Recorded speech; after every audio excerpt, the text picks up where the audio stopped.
आज की कहानी राधा कृष्ण की कहानी है। तो चलो कहानी शुरू करते हैं, लेकिन उससे पहले कमेंट में जय श्री राम लिख दे और चैनल को सब्सक्राइब कर लें। सतयुग और त्रेता युग बीतने के बाद जब द्वापर युग आया तो पृथ्वी पर झूठ, अन्याय, असत्य, अनाचार और अत्याचार होने लगे और फिर प्रतिदिन उनकी अधिकता में वृद्धि होती चली गई। अधर्म के भार से पृथ्वी दुखित हो उठी। उसने ब्रह्मा, विष्णु और शिव के पास पहुंचकर प्रार्थना की कि वे उसे इस असहनीय भार से मुक्त करें, लेकिन वे तीनों ही पृथ्वी को इस भार से मुक्त करने में असमर्थ थे। कोई उपाय न देखकर विष्णु ने कहा, चलिए हम लोग भगवान के पास चलें, वही हमें कोई उपाय बता सकेंगे। विष्णु लक्ष्मी, ब्रह्मा और शिव के साथ गोलोक में पहुँचे तो उन्होंने परब्रह्म परमेश्वर को कृष्ण के रूप में और उनकी माया को राधा के रूप में देखा। गोलोक के वृंदावन नामक सुंदर और सुरमय वन में एक सुंदर आश्रम था। उसी के निकट एक नदी बह रही थी। विष्णु ने परब्रह्म परमेश्वर को पृथ्वी के दुख की गाथा सुनाई तो उन्होंने कहा, मैं पृथ्वी के दुख से परिचित हूँ। पृथ्वी को भार मुक्त करने के लिए शीघ्र ही मैं ब्रज में कृष्ण के रूप में अवतार लेने वाला हूँ। मैं वासुदेव की पत्नी देवकी के गर्भ से जन्म लूंगा, और क्योंकि मैं अपनी माया से और मेरी माया मुझसे पृथक नहीं रह सकती, इसलिए मेरी माया राधा के रूप में बरसाने में वृषभानु गोप के घर में जन्म लेगी, और उसके बाद मैं पृथ्वी को इस भार से मुक्ति दिलाने का प्रयास करूंगा, क्योंकि एक एक पापी का वध करना कठिन है। इसलिए मैं ऐसा उपाय करूंगा कि संसार के समस्त पापी स्वयं ही लड़भिड़ कर पृथ्वी को भारहीन बना दें। आप लोग निश्चिंत होकर अपने अपने को पधारिए और मेरे आदेशों को प्रतीक्षा कीजिए। विष्णु आदि देवताओं ने परमेश्वर को प्रणाम किया और अपने अपने लोक में आकर परमपिता के आदेश की प्रतीक्षा करने लगे। कुछ समय बाद ही अत्याचारी और अनाचारी मथुरा नरेश कंस के कारागार में बंदी वासुदेव की पत्नी देवकी ने एक बालक को जन्म दिया। बालक के रूप में जन्म लेने से पूर्व ही भगवान ने उन्हें अपनी योजना बताते हुए आदेश दिया था कि वासुदेव जी उन्हें गोकुल में नंदगोप की पत्नी यशोदा के पास छोड़ आएं और उसी समय उनके गर्भ से जन्म लेने वाली कन्या को लाकर कंस के हवाले कर दें। वह कन्या मेरी योगमाया है। वासुदेव ने ऐसा ही किया और कृष्ण गोकुल में नंद गोप की पत्नी यशोदा की गोद में पलने लगे। उसी समय उनकी माया ने भी राधा के रूप में बरसाने के वृषभानु गोप की पत्नी के गर्भ से जन्म लिया, जिसका नाम माता पिता ने बड़े चाव से राधा रख दिया।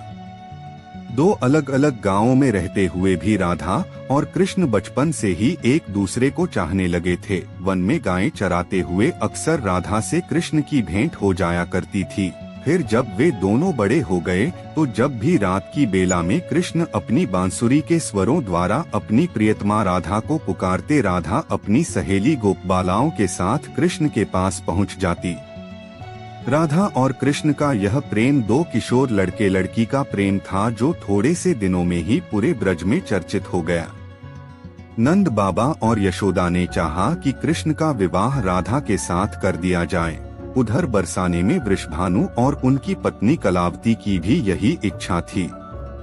एक शुभ दिन देखकर राधा और कृष्ण की सगाई कर दी गई। पूरा ब्रज प्रदेश आनंदोल्लास भरे उत्सवों से भर गया।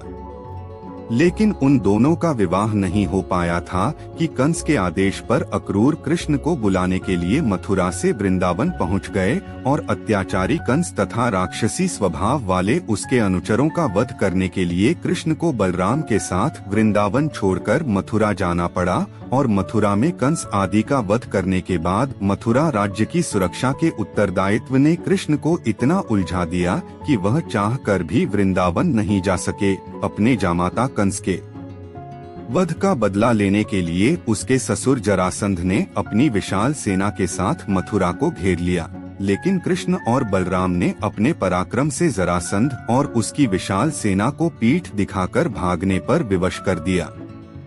लेकिन जरासंध पराजित होकर भी शांत नहीं बैठा। उसके कई बार मथुरा पर आक्रमण किए। मथुरा एक छोटा सा राज्य था और मथुरा नगर को सुरक्षित स्थान पर नहीं बसाया गया था।